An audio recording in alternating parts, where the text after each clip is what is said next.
Bu saatda biz idraklik obyekt yoki aqliy iqtidorli obyektning bir qancha alohidaliklari haqida to'xtalib o'taylik. Hamda hozir misol qarasak, buningda ikki qavat turibdi. Birinchisi buning oq tagligi, oq rangli oq tagligi, yana birisi bir parcha rasm qavati. Bu bir gul qavati ekan.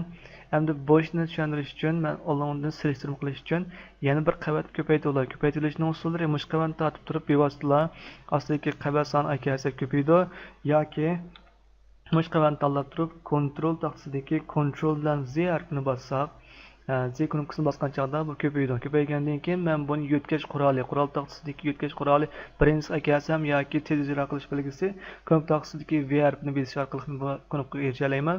Erishgandan keyin men buni yon tarafga sursam bo'ldi. Surish orqali men ikkisini selektor qilay. Men bu ikkisini tekshirib kelishib uchun qanday qilmayman degan chog'da buni birinchi o'zimizning ko'rish sezgisiga asosan tangsak. Agar bilmay qolsak, ustidagi yordamchi siziq, sizg'ich yordamchi sizig'ini taklif qilib ishlatsak bo'ladi. Shu orqali egiz pastligini tangsak bo'ladi. Agar uni siz avvalgidek qarasangiz, bundan yana bir yaxshi usul mana shu knopka taqsining ustidagi tizimlash, tizimlik stolning ichidagi ko'rinishning ichidan ko'rinish shakli ichidan aqliy iqtidorli yordamchi siziq deydi. Men buni chekitay tanloqli holat bo'lgandan keyin, hozir tanloqli holat bo'lgandan keyin men buni ko'paytira olay. Masalan, yana bir qavat ko'paytirish uchun yana kontrol bilan J ni bossam bo'ladi. Men endi sol tarafga yana surgan chog'da ust ostida o'rtada bir siziqni paydo bo'lganligini his qila olasiz. Mush orqali buni tuz yoki intayin qo'llanishchan. Bu Photoshop CC ning bir o'zalligi. Ammo bularning ismini o'zgartirish uchun bevosita ismini chekaman. Buni men gul 2 deb o'zgartay. Ustidagini bo'lsa gul 3 deb o'zgartay. İşte o'zgartib bo'lgandan keyin 3 parcha rasm bo'ldi. Bu aslidagi rasm, bu keyin ko'paytgan rasmlarimiz. Endi men o'rtadagi rasm bilan keyingi rasmni biroqla kichiltay. Boshda o'rtadagi rasmni kichiltish uchun qanday qilmayman degan chog'da, gul 2ni tanlab bo'lgandan keyin, qavat 2ni tanlab bo'lgandan keyin, ya bo'lsa biz buni tahrirning ichidan erkin o'zgartirish yine qarsak bo'ldi yoki bo'lmasa kontrol bilan T knopkasi deydi. Men buni bo'lib kontrol bilan T knopkasini bosgandan keyin bir ramka alt paydo bo'ldi. Men buning sol tarafi, o'ng osti tarafini erkin kichiltirish yo'tkash orqali buning shaklini o'zgartira olaman. Agar buning shaklini texnik o'zgartirmoqchi bo'lsangiz, ustiga chekib mousening o'ng tarafini cheksak, buningda bir qancha shakllar bo'ldi. Masalan, buni kichiltirish, andan keyin buni aylantirish, yon to'kisish va o'zlik shaklni o'zgartirish degandek har xillari bor. Masalan, buni men vertikal holatda yoki gorizontal holatda hatto gradus bo'yicha yo'tkay olaman. Masalan, men buni o'ng so'lga shu gorizontal holatga yo'tkaymoqchi bo'lsam, men bu knopkasini bosgandan keyin shakli butunlay almashgan holatga keldi. Ben bunu asıl ekalish uchun kontroldan Z'ni asl holatga keldim. Ekib bo'lgandan keyin, masalan, men buni shaklini o'zgartirmoqchi bo'lsam qanday qilmayman degan chog'da, men bu yerdan shaklni o'zgartirish knopkasini bosib turib, bularning shaklini o'zgartira olaman. Masalan, bunday qilib, buning shaklini har xil o'zgartsak bo'ladi. Men hozir bu yerda buni shaklini o'zgartmaydiganligim uchun ustidagi knopka taqsidagi bu ko'payish belgisini bosib o'tay yoki bo'lmay qolsa saq bo'ldi. Agar men bu holatga kelib bo'ldim, agar siz bu shaklni kichiklatmoqchi bo'lsangiz yoki bo'lmasa bevosita mushalarni tanlab bo'lgandan keyin kontrol T ni tanlab bo'lgandan keyin yana tahrir tizimining ichidagi shakl o'zgartirish orqali mushalar italaysiz. Masalan, 90 gradus aylantirish, soatchilikni o'ng yo'nalish bo'yicha yoki soatchilikni ta'tir yo'nalish bo'yicha 90 gradus aylantirish deydi. Shular o'zingiz foydalansangiz bo'ldi va yoki atrofga qarsangiz buning aylanma holatiga kelgan chog'da mousening belgisi. Buni orqali siz yo'tkizsangiz bo'ldi. Hamda buning eg'irlik markazini o'zingiz erkin, o'q markazini o'zingiz qilib cho'giltishni belgilasangiz bo'laveradi. Men bu yerda bu maqsad bu emas. Men qo'shimcha so'zlab o'tib ketdim. Men hozir butunlay asli keltirib men bu holatni kichiklatmoqchi. Kichiltish uchun yana Ctrl T harfi orqali kichiltish holatiga tahrirlash holatiga o'tdim. Men buni tang nisbat kichiltish uchun Ctrl taqsidagi Shift belgisini bosib turib, tang kichiltiraman. Men kichikroq keldim. Men mushalat qo'yib bo'lgandan keyin, endi men mushalatni saqlab qolish uchun men bevosita buning to'g'ri belgisini bossam yoki kontrol taqsidagi Enter belgisini urasam bo'ldi. Bu yerda kichik holat keldi. Endi maqsad buni kichiklar bo'ldim, lekin tuyuqsiz mening ideyam o'zgarib, buni qaytadan cho'ngaytmoqchi bo'lib qoldim.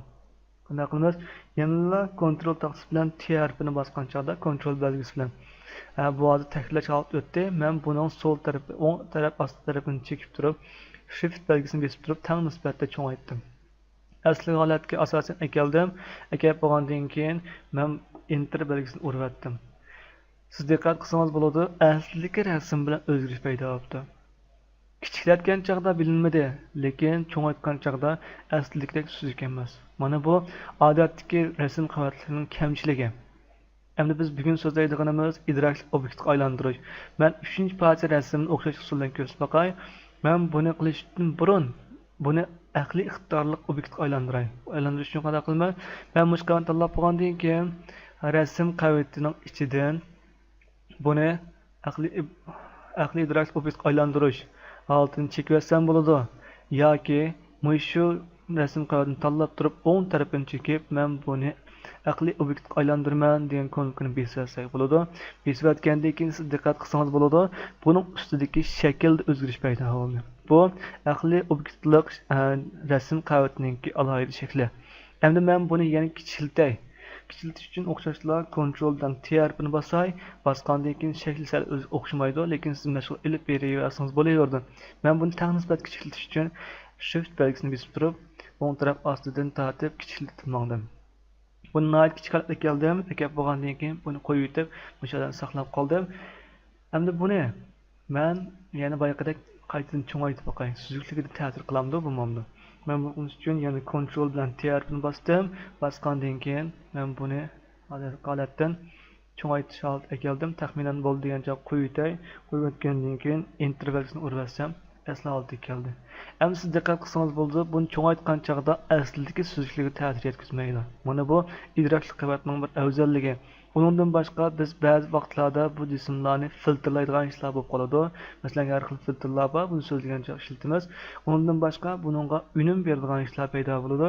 Shu vaqtlarda siz buni amalga idrokli obyektga aylantirib olsangiz, har vaqt aslidagi ekilish yoki silishtirish nishoniga maqsadga yeta olasiz. Undan boshqa siz buni ayrim tahlil olasiz. Bu nima degan gap degan chog'da men mush aqliy idrokli mush qavatni tanlab bo'lib, men bu qavatni qo'sh chekkandan keyin tunji qilmoqchi chig'ingizda ustidan bir knopka ogohlanish knopkasi chiqadi. Siz uchun ondan jazmlashdan chekayotgandan keyin bu holat o'tadi. O'tib bo'lgandan keyin siz bu qavatda bu shaklni erkin tahlil olasiz. Tahlil bo'lib, undan keyin buni saqlab olsangiz, eng dastlabki shu suratga ta'sir qildi. Masalan, men buning ustiga qolgancha bir shakldan birini qo'yib turay. Masalan, yumaloq shakldan birini ellips holat bir shaklni qo'yib, men buningga qizil rangli bir shaklni qo'yib qo'yib turay. Buning ustiga qo'yish uchun men yangi batdan birini qursam bo'ladi. Qurib bo'lib, yangi batning ustiga men bu holatni sal guvohlik darajasini tanishlaydi. Masalan, jumlalashtirish usul orqali men buning jumlalashtirishni 30 aka bo'lib, men buningga qizil rangni bermoqchi. Qizil rang berish uchun oldi rang bo'lganligi uchun men buningga alt bilan delete belgisini bossam bo'laverdi. Hozir bu holat keldi. Endi men bu holatni qo'yib yetay. Qo'yib yetish uchun men yoki control D harfini bossam, D knopkasini bossam yoki men buni qolgan birini cheksam bo'laverdi. Endi bu holat saqlandi. Endi bu yana o'zgarish bo'ldi. Men buni endi ma'lum o'ttirib aklay. O'ttirib aklib, shu aptaq parasining markaziga kelib qo'yayotgandan keyin bu holatni men saqlab qo'yay. Saqlab qo'yib, bo'lgandan keyin bu tarafni o'chirib etsam, siz diqqat qilsangiz bo'ldi, aslidagi rasmda tuyuqsiz bir shaklni paydo bo'lgan. Bu shakl biz faqat o'zimiz qo'ygan shakl. Endi siz buni har vaqt tahrirlaysiz. Bu holat turalaysiz. Siz qayta chekib, holatga kirib, bu holat o'chirib yotgan holatda qaytadan buni saqlab olsangiz bo'laveradi. Saqlayib buni o'chirib olsangiz, aslidagi rasmda o'zgarish paydo bo'ldi. Endi bu yerda buning iqtidorlarini biz keyin so'zlab o'tamiz. Men buningda qisqacha masalan 3 parcha rasmni qanday qilib tashkil chizishni yana bir qisqa so'zlab o'tib ketaylik. Masalan, men hozir rasm birini aldım. Bu ustida bo'lsin. Rasm 2, yana ikkinchi gul 2 ostida bo'lsin.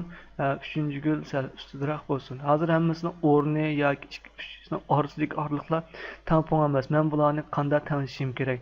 Qo'l bilan yoki ba'zi vaqtlar ko'z orqali tanishish qiyin nuqtaga uchrashi mumkin. Biz buni tanishishning yaxshi usuli nima degan chog'da o'tkash qurilmalardan foydalanamiz. Buni qilish uchun 3 parcha rasm tanishmoqchi bo'lgan 3 qilib tanlab olaman. Men birinchi parcha rasmdan 3 parcha tanlash uchun kontrol taxtasiga shift belgisini bosib, eng oxirgi qo'yayotgan chog'imda 3 parcha rasm tanlandi. Ham diqqat qilsangiz bo'ldi. Ustida ba'zi xosliklarda ro'shan o'zgarish paydo bo'ldi. Men uchtasiningki ustidan tanishamdim yoki ostidan tanishamdim. Agar ostidan tanishsam bu holat keladi. Agar boyaqa qaytirib turib ustidan tanisam bu holat keladi. Kap bo'lgandan keyin men bularning orliqlarini tanishay. Orliqlar qarmoq tanishgan bilan soat tekshirma emasmi? Buni qanday qilamiz degan chog'da siz bu ko'nikma orqali tanishsangiz bo'laveradi. Yoki bu ko'nikmalar orqali tanishsangiz bo'ladi. Shu orqali rasmlarningki umumiy uzunligi, kengligi, egizpastliklarini tanishlash rol oldiga yetalaysiz.